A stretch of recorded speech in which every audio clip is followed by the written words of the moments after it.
Here is how I made the rustic coffee table of my dreams. I've always wanted these antique wooden coffee tables, but they're so expensive, so I wanted to make my own. I went to the lumber merchant and I got 6-foot long pieces of scaffolding board. I believe these were 2 inches by 8 approximately. I measured them and I cut them down to 5 inches long.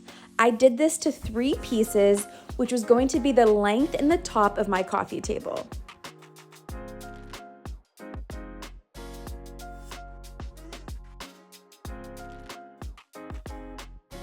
I then measured 8 pieces at 16 inches and I cut those down as well. These are going to be the legs of the table, which is the height. When I was done, you can see here I have 8 pieces at 16 inches and 3 pieces at 5 foot long. Another thing I'm working on this year for 2023 is to clean up as I go so I'm not left with a huge mess at the end of my projects. When I had my wood cuts done, we moved on to the fun part, which is distressing this wood. The first thing I did was I used a wire brush on my drill and I just went along the tops of the wood and really gave it a beat up and distressed look. As you can see, it just eats up at the little wood fibers. Next, I took my multi-tool and I cut slits on the edges, top and bottom, to make the wood look old and cracked. Then to give the wood some more character, I drilled in a nail at a diagonal angle along the edges, and when it came through the other side, I pried it off, and this is what helped me chip away at the sides of the wood. As you can see here, I only went a little bit into the edges. I used the back of the hammer to pry it, and then I peeled off the slivers of wood. Then for the last step, I used a hammer to put some markings in, and when I was done, you can see how the wood looked. My middle piece, I didn't do the edges as I wanted that to be even on both sides. And here's a close-up at how cool, old, and distressed it looks. And since we don't need any splinters, I sanded down all of the wood front and back till it was buttery smooth like this. Now, as the wood was different shades, I used a light color of paint. I chose the color Sandbar, and I lightly sprayed the wood with water, applied the paint, and wiped it back. This was gonna help lighten the wood, and it's considered a really light paint wash.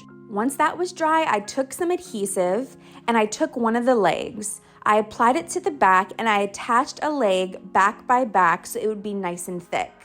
When they were dry, I got out my pocket hole jig. I absolutely love this tool, it's so handy. And I drilled in pocket holes on the top edge of the legs, front and back.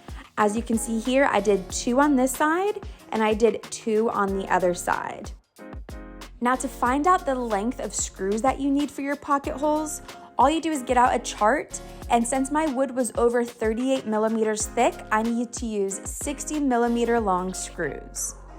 When everything was dried, I brought the tops of the wood inside and I glued them together side by side to make sure they were really secure. I did this to all pieces. And to make sure it was extra secure, I got 8 small brackets and I evenly spaced them out and screwed them in to hold all the seams. Now I took those legs and I took my screws and I drilled them into the pocket holes. Like you can see here, I did this to front and back on all sides to make sure that these legs were very sturdy.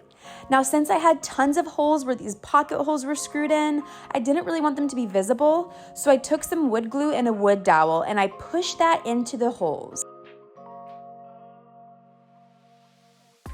Once they were dried, I took my multi-tool and I cut off the excess, and this was gonna disguise the holes and make this wood flush to the legs. After I sanded, they look like this. Now to color the wood, I tested out a few stains, but I couldn't find any that I wanted exactly. So I started off by taking a little bit of brown wax and I buffed that into the wood as good as possible. Then I took a brown glaze once that was dry and I applied the glaze over, and this was gonna blend all the colors in seamlessly and give it that dark and light dimension. To get into the cracks, I just used a Q-tip with more glaze and wiped it back when it was dry. And here, guys, is the final result of this coffee table. I actually think this is the best thing I've ever built. I love it. I love the character on it, the color of it, and it actually looks like this is a really old coffee table used with really old wood. What do you guys think of this coffee table project? I think you guys should recreate this for your own home.